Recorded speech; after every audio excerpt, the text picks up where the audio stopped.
اب یہ جتنے بھی ہم حج کے مراحل سے گزرتے ہیں، مناسک حج ادا کرتے ہیں، یاد رکھیے حج کیا ہے؟ حج اللہ کے پیاروں کی اداؤں کو زندہ کرنے کا نام ہے۔ اللہ کے پیاروں نے عند ضرورہ کسی ضرورت کے تحت کوئی کام کیا، اللہ کو وہ کام اتنا پسند آیا، اللہ تعالیٰ نے قیامت تک کے لیے اس کو جاری و ساری فرمایا۔ تو حج کیا ہے؟ اللہ کے پیاروں کی اداؤں کو زندہ کرنے کا نام ہے۔ حج یہ نہیں کہ 2 رکعت نماز نفل حج، 4 رکعت نماز حج، نہیں۔ ایک بندہ حج کرنے گیا، ایئرپورٹ پہ جاتی اس کو اٹیک ہو گیا، اس کو ایمبولینس میں ڈال کے ہاسپٹل لے گئے، ہاسپٹل میں جا کے وہ لیٹا ہے، اس نے ایک بھی نماز نہیں پڑھی، نہ وہ منا گیا نہ مصطفیٰ گیا۔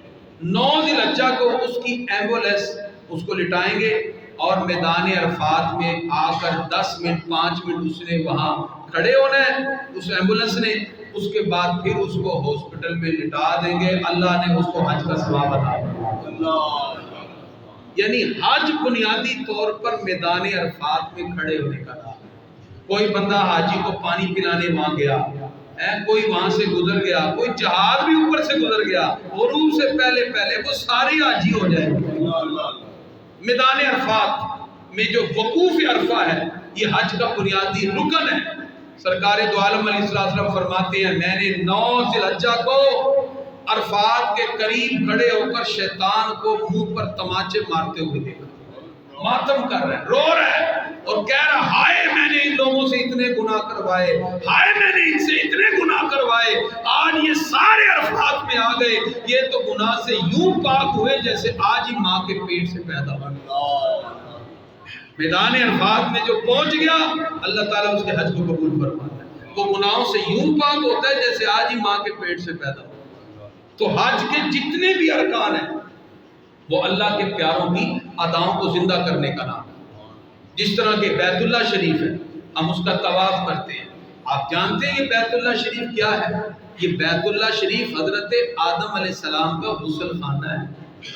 حضرت آدم علیہ السلام کا غسل خانہ ہے۔ جس وقت حضرت آدم علیہ السلام کی تخلیق ہوئی تو جہاں آج بیت اللہ ہے اس جگہ ان کے جسم کو رکھا گیا، 40 دن بارش ہوئی، 40 دن بارش ہوئی اور حضرت آدم علیہ السلام کے جسم کو غسل دیا گیا، پھر ان کے جسم کو اٹھا کر فرشتے جنت میں لے گئے جہاں روح ڈال کر اللہ تعالیٰ نے آدم علیہ السلام کو زندہ فرمایا۔ تو جہاں ہم بیت اللہ کا طواف کرتے ہیں یہ حضرت آدم علیہ السلام کو غسل دینے کی جگہ ہے۔ اور پھر جو صفا مروہ ہے جہاں ہر شخص، کوئی حاکم ہو، کوئی کرنل ہو، کوئی جنرل، ہر ایک دوڑ رہا ہے، بھاگ رہا ہے۔ پوچھا جائے بھی کیوں بھاگ رہے ہو بھی وجہ کیا ہے؟ کہا اس لیے کہ حکم ہے، اللہ فرماتا ہے اس پہاڑی کو عام نہ سمجھنا، ان الصفا والمروہ من شعائر اللہ، فرمایا صفا مروہ اللہ کی نشانیوں میں سے نشانی ہے۔ جو بندہ بھی بیت اللہ کا حج کرنے عمرہ کرنے جاتا ہے وہ صفا سے مروہ، مروہ سے صفا صحیح کرتا ہے، اللہ ایک ایک چکر پر بے انتہا اجر و ثواب عطا فرماتا ہے۔ وہ پہاڑی بھی اللہ کی نشانی بن گئی جہاں حضرت حاجر علیہ السلام کے قدم لگے، جس پانی کی ایک بوند کے لیے آپ تڑپتے ہیں، کاش ہمیں آب زمزم مل جائے۔ وہ پانی عام پانی نہیں ہے، وہ آب زمزم ہے جہاں حضرت جناب اسماعیل علیہ السلام اپنی ایڑیاں رگڑتے ہیں، اللہ ان کی رگڑ کی جگہ پر پانی کا چشمہ جاری فرماتا ہے۔ تو معلوم یہ ہوا جتنی بھی پاکیزہ جگہیں ہیں پروردگار نے ان جگہوں کو یہ عظمت عطا فرما دی، وہاں سے گزرنے والوں کے گناہ معاف ہیں۔ حج اور عمرہ کیا ہے؟ اللہ کے پیاروں کی اداؤں کو زندہ کرنے کا نام ہے۔ میدان عرفات کا ہسٹوریکل پرسپیکٹیو کیا ہے؟ میدان عرفات وہ میدان ہے جس وقت حضرت آدم علیہ السلام، حضرت حوا علیہ السلام زمین پر تشریف لائے تو ان کی زمین پر جو پہلی ملاقات ہوئی وہ پہلی ملاقات میدان عرفات میں ہوئی۔ حضرت آدم علیہ السلام، حضرت حوا علیہ السلام جب ایک دوسرے کو دیکھتے ہیں تو حضرت آدم نے پکارا عرفتو کے اے میری زوجہ، اے حوا علیہ السلام، میں نے آپ کو پہچان لیا، میں نے آپ کو جان لیا، میں نے آپ کو پہچان لیا۔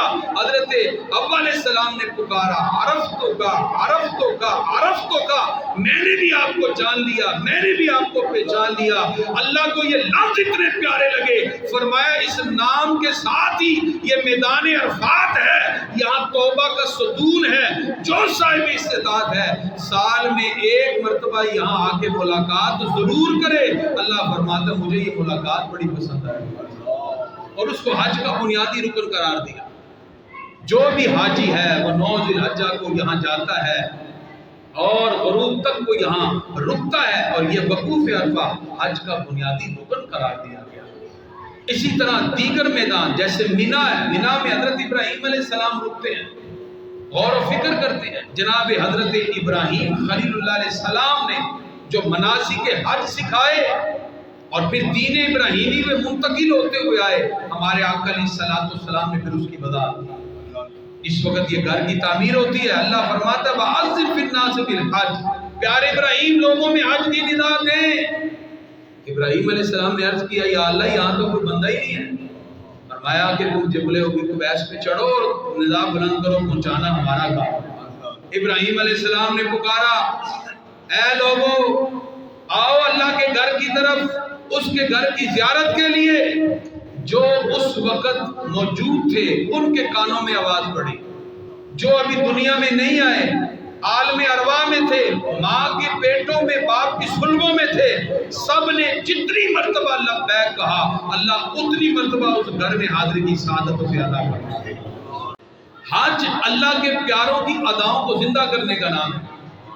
مزدلفہ میں جانے کے بعد کوئی بھی حاجی مغرب میں قضا کی نیت نہیں کر سکتا، رات کو 3 بجے مغرب جا کے پڑھ رہا ہے۔ حجاج کرام جب نکلتے ہیں عرفات سے مغرب کا ٹائم ہو چکا ہوتا ہے، کوئی حاجی وہاں مغرب نہیں پڑھ سکتا میدان عرفات میں۔ اور جس وقت وہ مزدلفہ میں پہنچتا ہے، بعض بسوں میں کھڑے ہیں، بعض پیدل جا رہے ہیں، کوئی رات 2 بجے کوئی 3 بجے وہ نماز مغرب پڑھتا ہے تو قضا کی نیت سے نہیں پڑھتا بلکہ ادا کی نیت سے پڑھتا ہے۔ اب اس مقام پر امام اعظم ابو حنیفہ رضی اللہ عنہ آپ نے بڑا خوبصورت کلام کیا، فرمایا حج کی باقی چیزیں تو اپنی جگہ، نماز کے بارے میں تو اللہ کا حکم ہے ان الصلاۃ کانت علی المؤمنین کتابا موقوتا، نماز تو وقت مقررہ پر فرض ہے، لیکن کیا وجہ ہے کہ نماز جیسی عبادت جس کو رب نے وقت مقررہ پہ بھی فرض کیا، لیکن حاجی میدان عرفات میں ظہر کے وقت میں اثر ملا کے پڑھتا ہے امام حج کے پیچھے، اور مزدلفہ میں جا کے مغرب اور عشاء پڑھتا ہے، اگرچہ مغرب کا وقت گزر چکا ہوتا ہے اس کی قضا نہیں ادا ہوتی ہے۔ فرمایا اس لیے رب نے حج میں نماز کو اپنے محبوب کی ادا کے طور پہ زندہ فرما دیا۔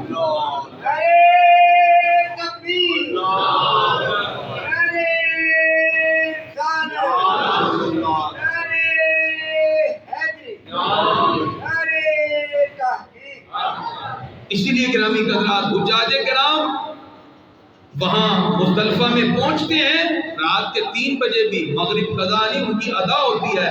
اللہ نے نماز جیسی عبادت کو بھی حج کے اندر اپنے محبوب کی یادگار قرار دے دیا، یعنی گویا کہ حج سارا ہی اللہ کے پیاروں کی یادوں کو زندہ کرنے کا نام ہے۔ جہاں آدم علیہ السلام رکے آپ رک رہے ہیں، جہاں ابراہیم علیہ السلام رک کے کنکریاں مارتے ہیں آپ بھی کنکریاں مار رہے ہیں۔ حضرت ابراہیم علیہ السلام نے جہاں جہاں رک کر جیسے جیسے عمل ادا کیے آپ ویسے ہی کر رہے ہیں۔ جہاں حضرت حاجر علیہ السلام دوڑ رہی ہیں صفا مروہ پہ آپ بھی دوڑ رہے ہیں۔ پتہ چلا اللہ کے پیاروں نے جیسا جیسا کام کیا آپ نے ویسے ویسے ریپیٹ کرتے رہنا ہے، اللہ تعالیٰ آپ کو حج کا ثواب عطا فرما دے گا۔